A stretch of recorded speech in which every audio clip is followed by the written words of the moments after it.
Hello दोस्तों, कैसे हैं आप सब। आई होप कि आप लोग सब ठीक होंगे और स्वस्थ भी होंगे। मैं भी ठीक हूँ। तो आज हम करने वाले हैं जलागम प्रबंधन के दृष्टिकोण। तो सबसे पहले ये बता दें कि हम पढ़ क्या रहे थे। हम पढ़ रहे थे वाटरशेड डेवलपमेंट, ठीक है, यानी कि जलागम विकास। तो कल हमने आपको कॉन्सेप्ट, स्कोप और सिग्निफिकेंस के बारे में बता दिया था। आज हम करने वाले हैं उसके दृष्टिकोण, ठीक है। तो इसको पढ़ने से पहले आप फर्स्ट वीडियो को ज़रूर देखिए, तब फिर इसको देखिए तो ज़्यादा अच्छा समझ में आएगा, ठीक है। बाकी आपकी जैसी इच्छा, आपको जैसा ठीक लगे। तो चलिए, फर्स्ट भौतिक दृष्टिकोण, यानी कि जलागम प्रबंधन के दृष्टिकोण में फर्स्ट क्या है, भौतिक दृष्टिकोण, ठीक। जैसे इसमें कई सारे हैं, जैसे भौतिक दृष्टिकोण, जैविक दृष्टिकोण, सामाजिक दृष्टिकोण, ठीक। तो इसमें है भौतिक दृष्टिकोण में भूमि, ढाल, वर्षा और जल प्रवाह का अध्ययन किया जाता है। भौतिक दृष्टिकोण में क्या करते हैं हम, भूमि, ढाल, वर्षा और जल का प्रवाह का अध्ययन किया जाता है। सेकंड, मिट्टी कटाव को रोकने के उपाय किए जाते हैं। किसमें, भौतिक दृष्टिकोण में। उदाहरण के लिए कंटूर, बंडिंग, चेक डैम और ट्रेसिंग। सेकंड क्या है, जैविक दृष्टिकोण। अब देखिए जैविक दृष्टिकोण में क्या है, पेड़ पौधे और वनस्पति के माध्यम से भूमि और जल संरक्षण। क्या करते हैं, पेड़ और पौधे जो होते हैं उनके जो वनस्पति के माध्यम से भूमि और जल संरक्षण, ठीक है। और वनीकरण और घास विकास पर जोर। क्या करना है, वनीकरण, जैविक दृष्टिकोण में क्या है, वनीकरण और घास विकास पर जोर दिया जाता है। इससे मिट्टी की उर्वरता और नमी बनी रहती है, ठीक है। जैविक दृष्टिकोण को अगर हम ध्यान में रखेंगे तो क्या होगा कि मिट्टी की जो उर्वरता है और नमी जो है वो बनी रहती है, ठीक। और इससे क्या होता है कि भूमि में जल संरक्षण भी, ठीक है। इसीलिए किस चीज़ पर जोर देते हैं, घास विकास और वनीकरण पर जोर दिया जाता है। थर्ड है हमारा सामाजिक दृष्टिकोण। हमने फर्स्ट क्या पढ़ा, जैविक, और सेकंड हमने पढ़ा है, और सॉरी, फर्स्ट हमने पढ़ा है भौतिक, सेकंड हमने पढ़ा जैविक, थर्ड पढ़ने जा रहे हैं सामाजिक।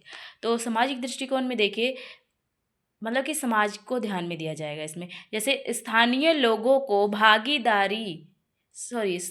लोगों की भागीदारी को प्राथमिकता दी जाती है। ग्राम स्तर पर योजनाओं का निर्माण और क्रियान्वयन,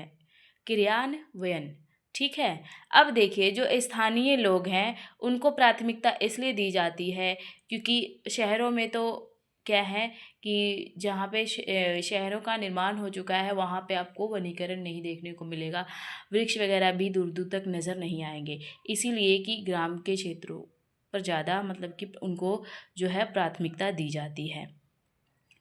और अभी क्या है कि हम जो भी कोई भी योजनाएं बना रहे हैं उनको क्या करना है, ग्राम लेवल तक पहुंचाना भी, और जागरूकता और सामुदायिक सहयोग महत्वपूर्ण है। अब देखिए जो भी हमारे प्लान बन रहे हैं किसे, वाटरशेड डेवलपमेंट से रिलेटेड, चाहे जो भी चीज़ें हम कर रहे हैं उसको क्या है, लोगों तक पहुंचाना।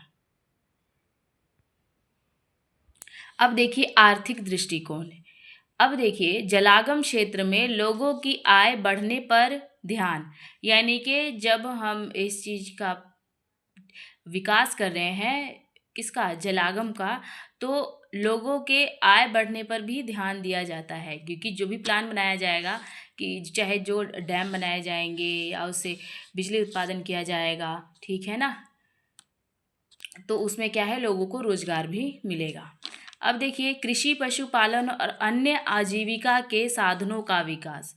जाहिर सी बात है कि इसमें क्या होगा कि पशुपालन, कृषि और जैसे कि जो भी आजीविका है उनके साधनों का विकास भी, और संसाधनों का टिकाऊ उपयोग, और संसाधनों का किस प्रकार टिकाऊ उपयोग किया जा सकता है। और अगला है पर्यावरणीय दृष्टिकोण। अब देखिए पर्यावरणीय दृष्टिकोण क्या है, यानी कि अपने हम इन्वायरमेंट को देखेंगे। जैसे पारिस्थितिकी संतुलन बनाए रखना, चाहे हम जो भी काम करें लेकिन पारिस्थितिकी संतुलन बने रहे। अब देखिए, जल, मिट्टी, वन और जैव विविधता का संरक्षण। ठीक है। जलवायु परिवर्तन के प्रभाव को समझना कि जलवायु में कौन से परिवर्तन हो रहे हैं, कैसे हो रहा है, क्यों हो रहा है, इनके प्रभाव को भी क्या करना चाहिए, कम करना है, किस प्रकार से, ये भी देखा जाना चाहिए। अब देखिए क्या है, समेकित दृष्टिकोण। समेकित दृष्टिकोण यानी कि सभी पहलुओं में, जैसे भौतिक, जैविक, सामाजिक, आर्थिक को जोड़कर काम करना, यानी कि सब चीज़ को लेकर, यानी कि काम करना। ऐसा ना हो कि इसको करने के चक्कर में इसको नुकसान हो जाए, इसको करने के चक्कर में इसको नुकसान हो जाए, ऐसा नहीं होना चाहिए। ठीक है, इसीलिए सबको एक साथ लेकर काम करना। अब अगला है, यह सबसे प्रभावी तरीका माना जाता है क्योंकि इसमें संपूर्ण विकास होता है। ठीक है, यानी कि समेकित दृष्टिकोण यानी कि सभी को एक करके, ठीक, अगर चलेंगे तो क्या होगा, ये क्या होगा, इसका संपूर्ण विकास होगा। ठीक, तो मिलते हैं कल, तब तक के लिए बाय बाय।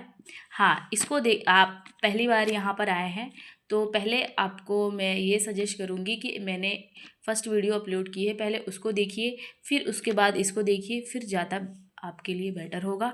तो कल हम पढ़ने वाले हैं जलागम प्रबंधन में जल निकासी। क्या पढ़ेंगे हम, जलागम प्रबंधन में जल निकासी।